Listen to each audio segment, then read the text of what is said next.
Good morning. Good morning. Guys doing okay? Yeah. Good. Well, I'm happy to say we're able to bring this event to Austin, Minnesota for a second year, and that we're actually having a little success today.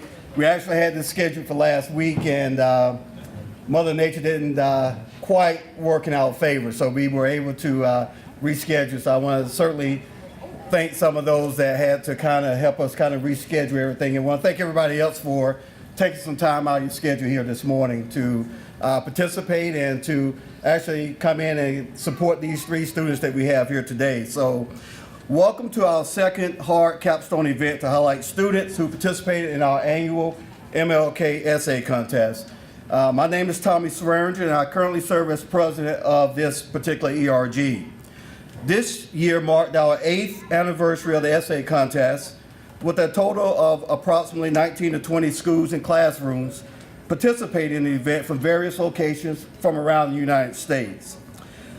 The contest provides HARD members an opportunity to partner with schools in their respective communities and to allow students to express their thoughts around the theme, What Dr. Martin Luther King Means to Me.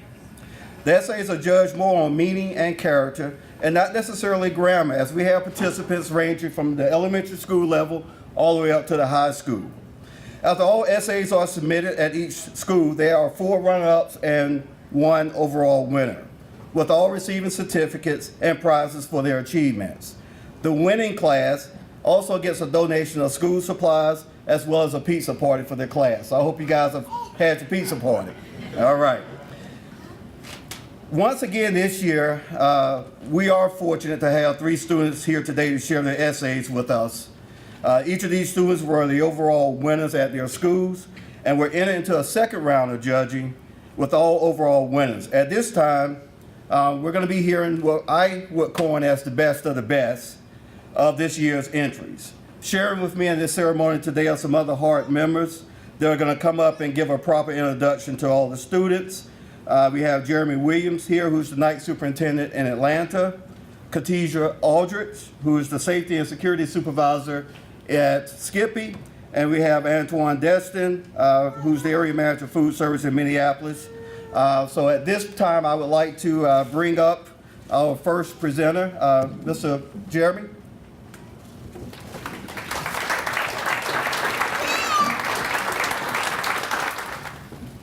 Well, I won't be presenting or reading an essay. I'll be actually introducing Mr. Ben Kim. Ben Kim, he's from Atlanta, Georgia, and he comes from Henderson Mill Elementary School. Ben, you ready? All right, come on, man.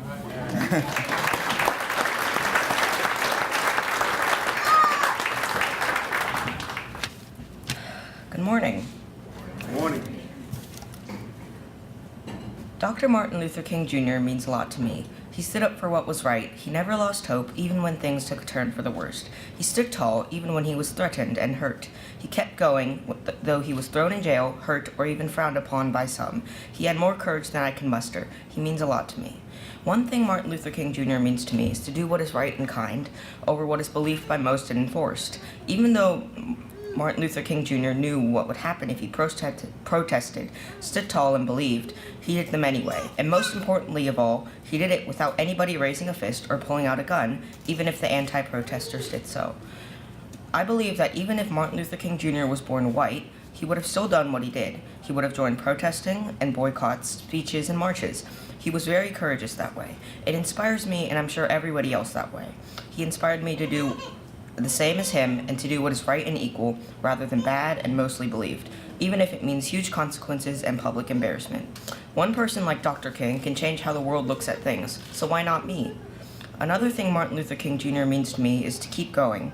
Even when he had years of jail, loss of other protesters and friends, or even deaths, he picked himself up and kept right on going with his beliefs for the world. Even if he spent years in torturous jail he would have never wanted to go back to, he would have still never stopped and kept right on fighting, for equality, that is. His death might have even helped his cause by inspiring people both around the world and around the country to stand tall and fight for what is right. He inspired me to keep going, even if I got slowed down along the way, and to keep faith that, because of my cause, bad will turn into good everywhere. My last and probably most important thing Martin Luther King Jr. means to me is to have courage, no matter what. Nothing matters. Deaths, jails, or injury as long as you have courage and faith. Courage can be shown or it can be hidden. Even if you have enough courage to do the right thing, if you don't show it, there is no courage. And because Martin Luther King Jr. decided to show his courage, I'm here with friends and family.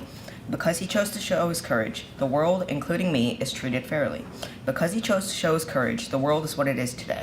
This inspires me to bring up my courage from its hiding place, to polish it off and hold it high, and to bring it to the world along with bravery, kindness, peace, faith, and belief. This is what Martin Luther King Jr. means to me. He means rebellion but peace, point-making but kind, truth but calm, and everything in between.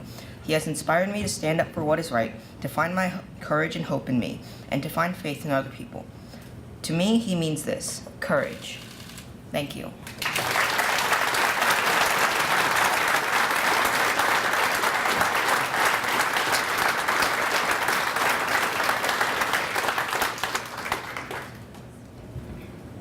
Good morning, everyone. So, one of the goals of HARD with the Martin Luther King Essay Contest is to build relationships. So, this morning it's my pleasure to introduce my new little buddy, Patrick Brown.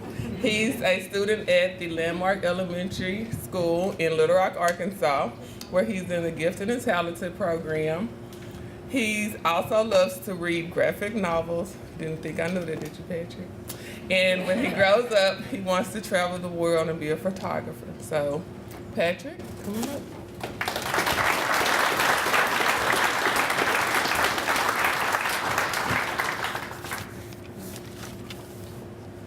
Go. Oh, okay. You want to know something? I actually feel like I've met Martin Luther King Jr. I'm just a regular kid. I'm only 11 years old, and it's not like I can time travel or anything. So you're probably asking why I feel this way. I feel this way because the lives of everyone in this country have been impacted in some way because of Martin Luther King Jr.'s actions, words, and dreams. It's like I have him with when I'm feeling down, when I need advice, and even the good times when I feel him smiling down at me from above. To me, Martin Luther King Jr. means equality, nonviolence, and education. Now I'm going to tell you how he has impacted my life in those ways. Martin means equality to me because he was one of the leaders of the African American Civil Rights Movement that helped end segregation in the United States. He fought for equal rights and fair treatment for everyone. I show equality in my own life by treating others the way I would want to be treated. Here's an example of how I've showed equality. When we were in class one day, one of my friends were roasting a kid because he was bigger than most of the kids in our class and he was taking special classes. He got mad and moved to a table by himself. I knew what they were doing was wrong, so I told them to chill out because it wasn't right, and I moved and sat at the table with him. Now things aren't as bad. No one really picks on him anymore, and he and I are still friends. Martin means nonviolence because he believed that avoiding the use of weapons and physical fighting was the best way to achieve the goal of equality in the United States. In 1964, Martin was the youngest person to ever receive the Nobel Peace Prize. I practiced nonviolence by talking things out instead of fighting. An example of this was when we were outside at recess one day. I was playing soccer with my friends and psyched someone out. I was about to score when someone took the ball and said I couldn't take their ankles in an obnoxious way. I got mad and wanted to use my fist, but I knew there was no point, so I just decided to talk to him after the game, and it turned out good. Martin means education because of how he graduated high school and started college at age 15. And he was so smart and determined he received 2 bachelor degrees and a doctorate. Martin's educational background has taught me to always work hard in school. When it comes to school, I participate in class discussions, I pay attention, I turn in my homework, and I always do my best on tests. I do all these things to make sure I keep getting smarter by learning all I can so I can have all the tools needed to be as great as Martin Luther King Jr. when I grow up. Like I said earlier, I do feel like I've met Martin Luther King Jr. and that he has taught me so much about equality, nonviolence, and education, which has made me a better person. Hopefully, one day I can impact as many lives as he has.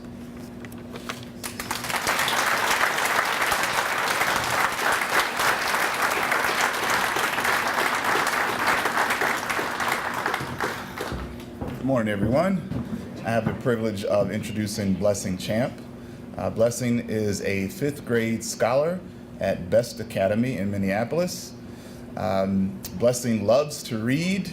She plays the violin, and she wants to be a doctor when she grows up. She is joined today by her parents, Crystal and Richard Hall, and her little brother, Cameron. So Blessing, come on up.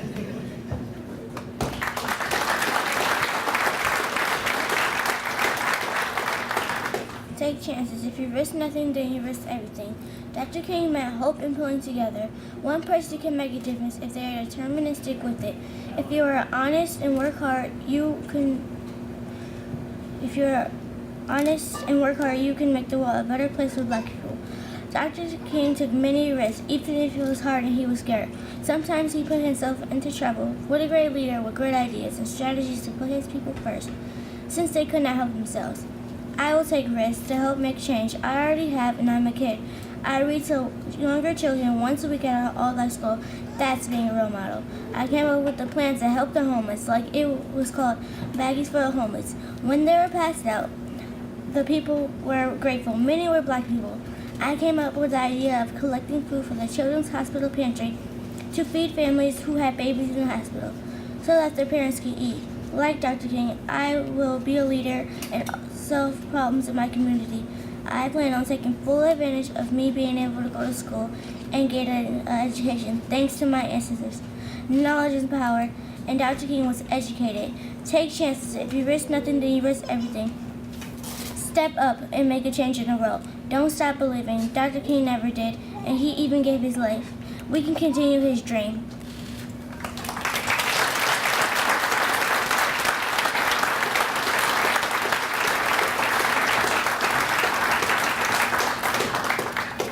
Okay, please help me in giving all 3 students another round of applause for a job well done.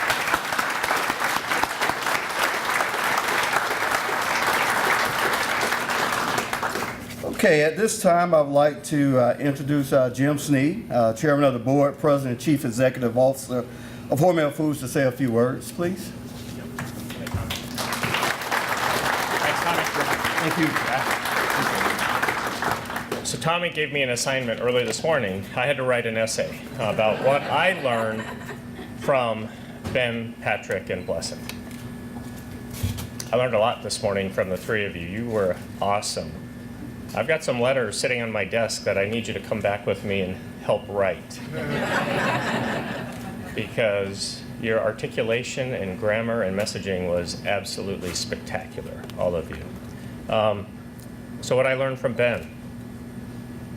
Ben, you're right. Why not you? Right? Why not you? You can and you will make a difference.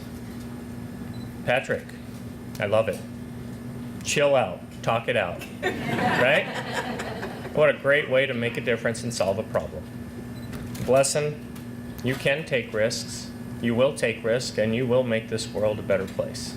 I have no doubt after hearing from the 3 of you that our future as a country is incredibly bright.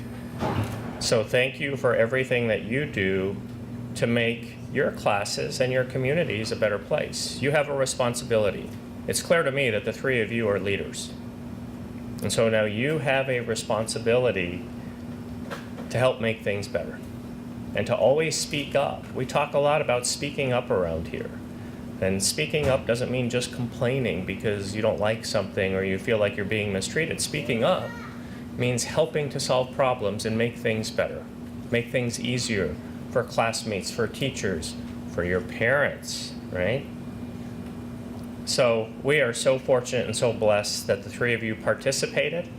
And I just really want to say from the bottom of my heart, congratulations to you, and keep making a difference, because this world will be a better place with the 3 of you in it. So thank you for everything, and have a safe trip home.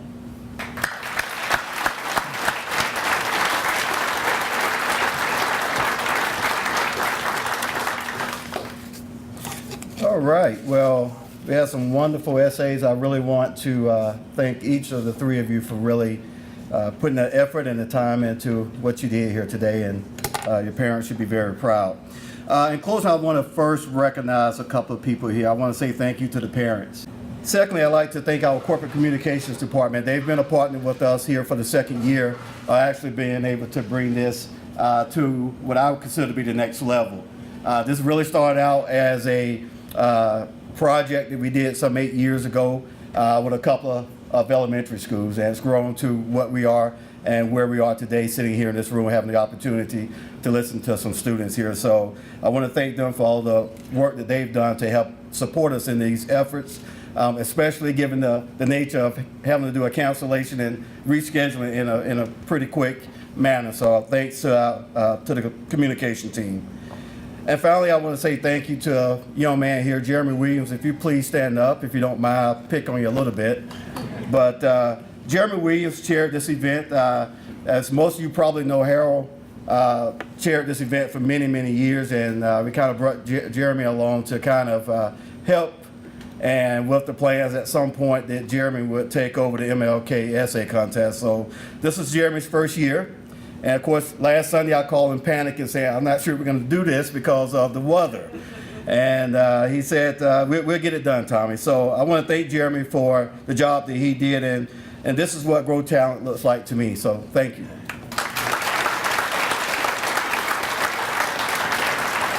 Okay, and so we're going to wrap up. Again, I want to thank everybody for coming out today, thanking the students. We're going to take a few pictures, and then we're going to get an opportunity to take the students over to the SPAM Museum. So we're looking forward to that. So thank you. You guys have a good day.